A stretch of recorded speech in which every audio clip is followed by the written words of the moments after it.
बिस्मिल्लाहिर्रहमानिर्रहीम। अस्सलाम वालेकुम नाज़रीन, आप यूट्यूब चैनल देख रहे हैं, मैं इमरान खान हूं।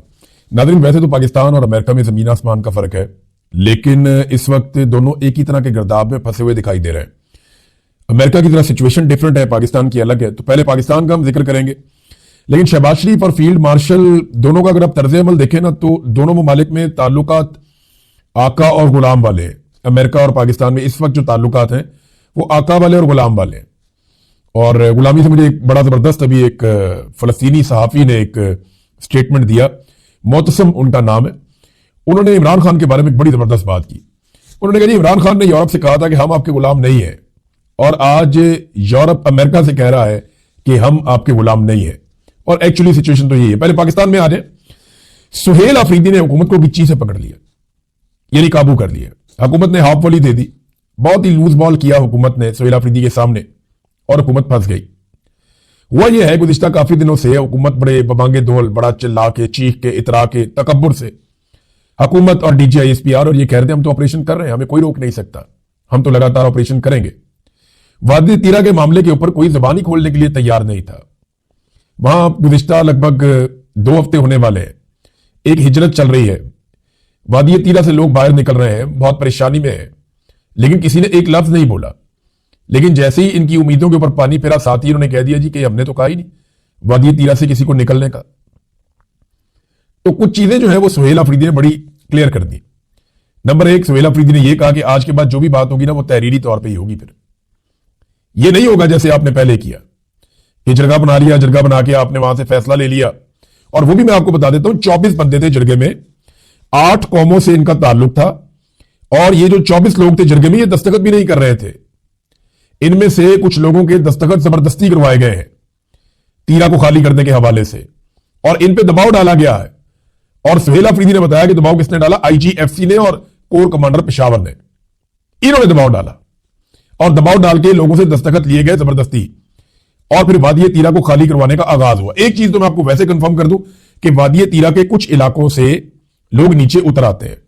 कुछ एरियाज ऐसे हैं जो बिल्कुल रहने के काबिल नहीं रहते, या वो कुछ लोग हैं जिनको आप वो कहते हैं, जो पंजाब में उन्हें पक्कीवास कहते हैं, खाना बदोश कहते हैं। ये जो लोग हैं ना, ये अपना मुकाम तब्दील करते रहते हैं। जब बहुत सर्दी आती है तो नीचे मैदानों की तरफ जाते हैं, जब गर्मी आती है तो ऊपर पहाड़ों की तरफ जाते हैं। तो इनकी नकल मकानी चलती रहती है। कुछ और लोग हैं, उनकी भी नकल मकानी चलती है। ये खैबर पख्तूनख्वा के कई इलाकों में लोगों के डबल घर भी होते हैं, लेकिन ये जो एक नकल मकानी हुई, ये बहुत बड़े पैमाने पर हुई। इसको आप ये नहीं कह सकते कि सर्दियों में सिर्फ लोग निकल रहे थे, बड़े पैमाने पर लोग निकले, बहुत बड़ी तादाद में लोग निकले। ये गुज़िश्ता 20 सालों में लगभग ये तीसरी नकल मकानी है वादी तीरा के लोगों की। इससे पहले भी इनको 2 मरतबा निकलने पर मजबूर किया गया, लेकिन ये अब तक की सबसे बड़ी नकल मकानी है। इसमें सबसे बड़ी तादाद में लोग निकले, और जैसे बेयारो मददगार वो निकले, जिन हालात में वो निकले, जिन हालात का वो सामना कर रहे हैं, मैंने अच्छे खासे नौजवानों की आंखों में आंसू देखे हैं, परेशानी देखी है, बच्चे सर्दी में ठिठुरते हुए मैंने देखे हैं, नंगे पांव मैंने बच्चों को देखा। ये जो मनाजिर आ रहे हैं ना, ये दिल दहला देने वाले मनाजिर है वादी तीरा से। और ये मनाजिर ने जो पाकिस्तान की मिलिट्री एस्टेब्लिशमेंट के बारे में लोगों के तासुरात कायम किए हैं, और जो पाकिस्तान में ऑपरेशन के हवाले से लोगों के अंदर नफरत पैदा की है, उसके बाद ऑपरेशन से भागना तो इनका बनता ही था। लेकिन सुहेल अफरीदी ने इस इल्जाम के बाद फौरी तौर पे ये वार्निंग दे दी है कि 48 घंटों के अंदर माफी मांगो, और ये नोटिफिकेशन वापस लो, धमकी वाला, और 48 घंटे के अंदर माफी मांगो, वरना फिर मैं जरगा बुलाऊंगा। और जरगे के अंदर मैं सबसे पूछूंगा कि बताओ किसके कहने पर और किस वजह से आप वादी तीरा खाली करके जा रहे हैं। और उसके बाद जरगे में फैसला करके मैं अपने वादी तीरा के लोगों को साथ लेकर वापस उनके घरों को जाऊंगा, मैं काफिला लेकर खुद जाऊंगा, यह सुहेल अफरीदी ने कहा। अब मेरी इतला के मुताबिक 8 लोग ऐसे थे, मुझे एक मेरे सोर्स ने बताया, जो दस्तखत नहीं कर रहे थे, और उनसे 8-9 लोगों से जो है वो जबरदस्ती दस्तखत करवाए गए। ये जनाब सूरत हाल पैदा होगी। बहुत बड़ा इंसानी अलमिया वहां पे जन्म ले चुका वादी तीरा के लोगों के साथ। वो मनाजिर पूरी दुनिया ने देखे, और पाकिस्तान की हुकूमत के लिए और पाकिस्तान की मिलिट्री एस्टेब्लिशमेंट के लिए ये मनाजिर, ये सुक्की का बायस बन रहे हैं। तीरा के लोग बददुआएं दे रहे हैं, जोड़ियां उठा उठा के, जो उनकी खवातीन के साथ और बच्चों के साथ हुआ है। एक और बड़ा फैसला जो सुहेल अफरीदी ने किया, उन्होंने कहा जी कि जुमेरात को मैं अडियाला जेल जाऊंगा, और मैं इमरान खान से मिलने की कोशिश करूंगा, अगर नहीं मिलवाएंगे तो फिर इनको हम बताएंगे। अब आगे से मामला इतना सख्ती की तरफ जाएंगे।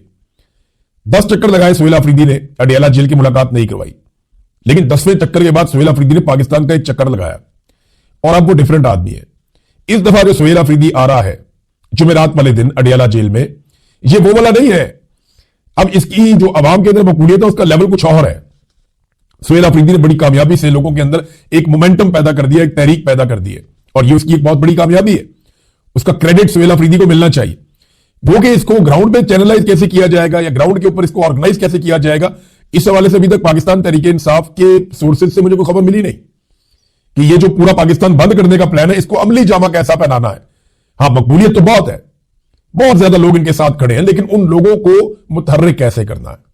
पाकिस्तान बंद करने का जो ऑन ग्राउंड फॉर्मूला है या जो प्लानिंग है वो कहां है, वो मुझे उसके बारे में अभी तक कोई इंफॉर्मेशन नहीं मिली। मैंने कई लोगों से पूछा है, पार्टी ने उसके ऊपर कोई काम नहीं किया, और ये सच है, अभी तक तो नहीं किया। लेट्स सी, अभी 2 हफ्ते बाकी है, वो इस पर क्या काम करते हैं। इमरान खान साहब को खत्म करने की ख्वाहिश में ना एस्टेब्लिशमेंट को तबाह बर्बाद करके रख दिया। ये ख्वाहिश जो है वो आसिम मुनीर साहब की है। एक्चुअली तो आसिम मुनीर साहब की ख्वाहिश है या जिद है कि इमरान खान साहब को शिकस्त देनी है, खत्म करना है। और ये पाकिस्तान की मिलिट्री एस्टेब्लिशमेंट की या किसी जर्नैल की आज तक की सबसे महंगी ख्वाहिश है, सबसे मुश्किल ख्वाहिश है, और ये सबसे महंगी पड़ी भी है। कभी ये गालियां देते हैं, यानी पहली बात DGISPR को खुद आकर एक सियासी जमात के खिलाफ बोलना पड़ा। इससे पहले इन्होंने ऐसा कभी नहीं किया था। आर्मी चीफ को खुद बोलना पड़ा, इससे पहले ये हमेशा पीछे रह के कार्रवाई डालते थे। इन्हें सामने आना पड़ गया खुलकर।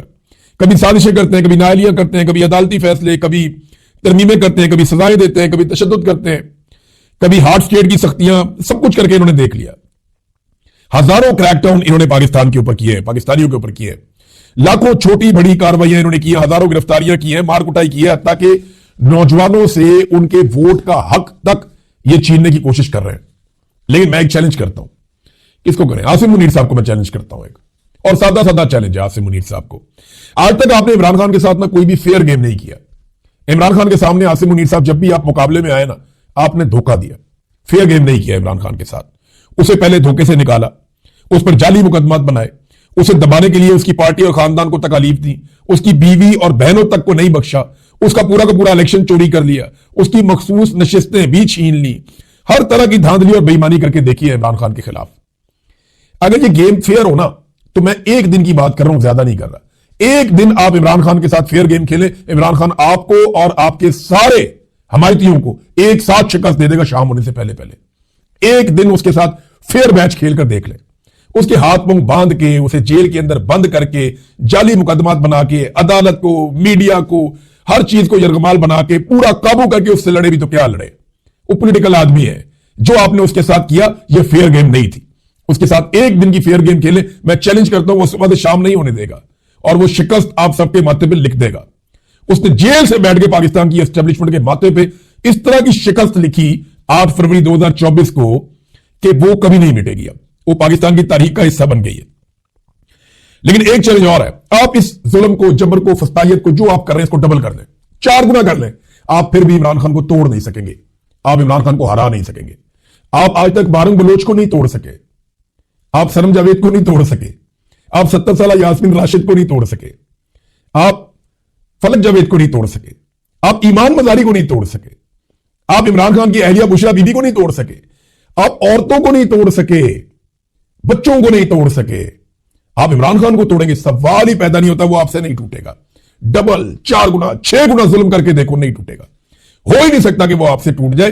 वो आपको शिकस्त देगा, थोड़ा सा उसको ग्राउंड दे दे, थोड़ा सा फेयर गेम एक दफा करके देख ले, थोड़ी सी बेईमानी और जो ज्यादती हो रही है उससे निकलकर खेल कर देखें, गेम के रूल सबके साथ एक जैसे करके देखें, फिर देखें इमरान खान कैसे शिकस्त देता है। लेकिन अगर आप ये ना भी करेंगे ना, तो वो एक दिन आपको शिकस्त दे जरूर देगा, क्योंकि इस गेम में जिस दिन ये 25-26 करोड़ पाकिस्तानी उतर गए ना, उस दिन ये गेम एक तरफा हो जाएगी। फिर गेम के रूल्स भी वही होंगे जो पब्लिक डिसाइड करेगी, और गेम जाएगी भी उस सिमत में जिधर पब्लिक इसको ले जाएगी।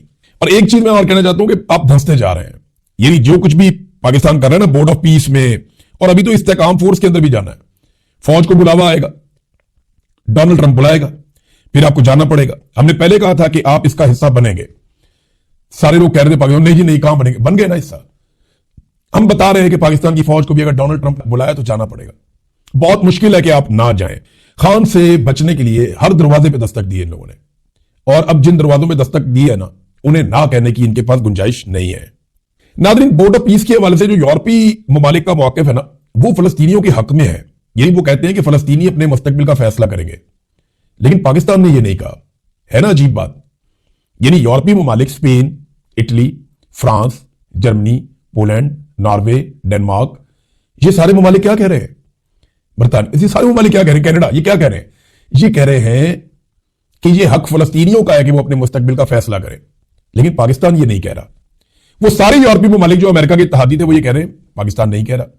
दुनिया के किसी एक इस्लामी मुल्क ने पाकिस्तान की तरह बोर्ड ऑफ पीस में शमूलियत पर सेलिब्रेशन नहीं की, बल्कि उन्होंने तो अपने हुक्मरान भी नहीं भेजे, जो उनके मेन हुक्मरान है उनको भी नहीं भेजा उन्होंने कि वो जाके इसके अंदर शमूलियत इख्तियार करें। बादल नखास था, बस खामोशी से उन्होंने कर दिया कि ठीक है देखते हैं, ये भी करके देखते हैं।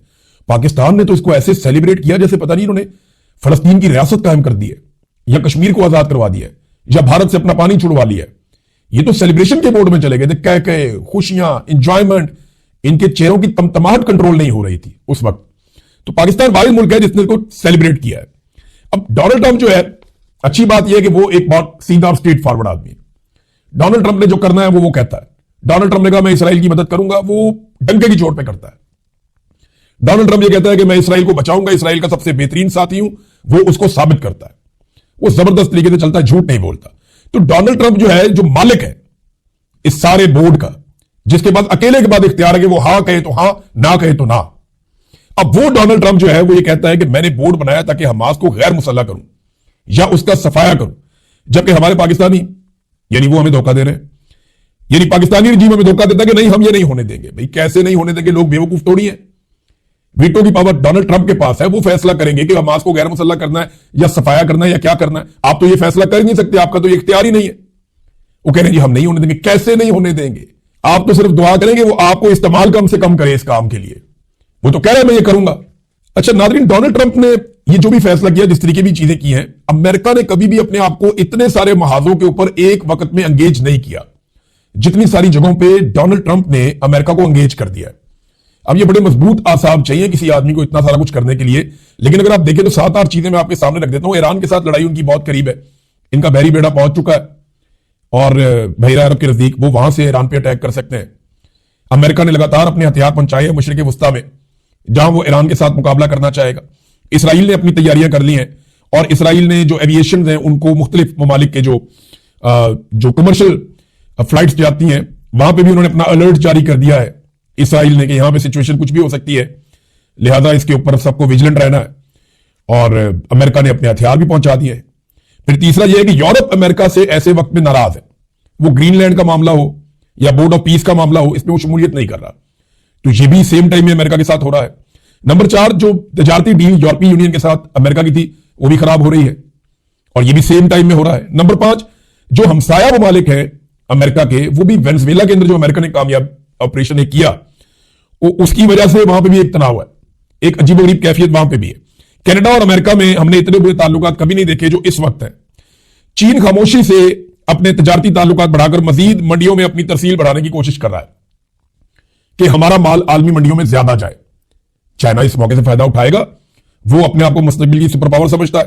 और 8वीं एक चीज हो रही है कि अमेरिका के अंदर कई रियासतों में हालात जो है वो एहतजाज की तरफ जा रहे हैं और पुरतशद्दुद एहतजाजी मुजाहरे वहां पे अमेरिका में हो रहे हैं और दूसरी जानब से भी मारकुटाई हो रही है। और ये इमिग्रेंट्स के मामले पे हो रहा है। ये भी डोनाल्ड ट्रंप की ही एक पॉलिसी है और डोनाल्ड ट्रंप की अमेरिका में मकबूलियत भी कम हुई। इन सारी चीजों को जब आप इकट्ठा करते हैं ना, तो एक ही वक्त में अमेरिका का ये वाहिद सदर है डोनाल्ड ट्रंप जिसने इतने सारे महाज खोल दिए। इसका नतीजा क्या निकलेगा हम कुछ कह नहीं सकते, लेकिन मिड टर्म इलेक्शन आएगा अमेरिका का तो तब पता चलेगा कि डोनाल्ड ट्रंप का फ्यूचर क्या होगा। और मिड टर्म इलेक्शन इसी साल के आखिर में नवंबर में हो जाएगा। नाज़रीन, अब एक और खबर मैं आपके सामने रखता हूं, बड़ी इंटरेस्टिंग खबर है और यह खबर है शहजाद अकबर साहब के हवाले से। अब वो बताए एक अलकादर केस चलता है पाकिस्तान में, उसमें इमरान खान साहब को और उनकी अहलिया को सजा दी जाती है। वही केस शहजाद अकबर पे बनाया जाता है कि शहजाद अकबर इसके अंदर शरीक मुलजिम है। उस केस की बुनियाद के ऊपर शहजाद अकबर का नाम इंटरपोल में डालने के लिए दरखास्त दी जाती है। अब आपको मैं ये बताता हूं कि बैनुल अक़वामी इदारों ने, इंटरपोल ने एक मरतबा फिर हुकूमत पाकिस्तान के दिए हुए शवाहिद को और दिए हुए केस को नाकाफी करार देते हुए रद्दी की टोकरी में फेंक दिया। शहजाद अकबर साहब वहां से भी बाइज्जत बरी हो गए। यानी जिन सबूतों की बुनियाद पे और जिन चीजों की बुनियाद पे पाकिस्तान में इमरान खान को और बुशरा बीबी को जेल के अंदर रखा हुआ है, उन सबूतों और उन शवाहिद को उठा के रद्दी की टोकरी में फेंक दिया इंटरपोल ने। जैसे ही किसी न्यूट्रल फोरम के ऊपर चीजें आती हैं, जैसे ही किसी बैनुल अक़वामी फोरम के ऊपर चीजें आती हैं, तो ये रद्दी की टोकरी में जाती हैं। अगर शरीफ खानदान का कैलेबरी फॉन्ट या उनकी जाली जो एक डीड थी वो चीजें बैनुल अक़वामी इदारों में आती ना तो फिर देखते हैं कि क्या दुर्गत बनती, या इनके मनी लॉन्ड्रिंग के मामला आते तो देखते हैं कि क्या दुर्गत बनती। लेकिन बदकिस्मती से उस वक्त इदारों ने यह किया नहीं। लेकिन अब जिन लोगों के खिलाफ कर रहे हैं, इमरान खान को जिन चीजों में जेल में डाला हुआ है, उन चीजों को दुनिया मानती नहीं। वो उठा के उन्होंने रद्दी की टोकरी में फेंक दिया, ये एक मरतबा फिर एक्सपोज हो गए। और ये वही केस है जो मैंने आपको बताया था कि सबसे पहले पाकिस्तान की मिलिट्री एस्टेब्लिशमेंट ने तैयार किया था। ये फाइल मैंने देखी थी और मैंने इसमें 4 सवाल किए थे और फाइल बनाने वालों के पास एक जवाब नहीं था, टके का जवाब नहीं था। वो कहते बस सिर्फ प्रोपेगेंडा करो इमरान खान के खिलाफ। भाई हमें तो जब भी कोई फाइल या कोई चीज मिलेगी हम उसके अंदर सवाल करेंगे ना। ऐसे तो नहीं है कि उठा के फौरन जाके टीवी पे चला दिया।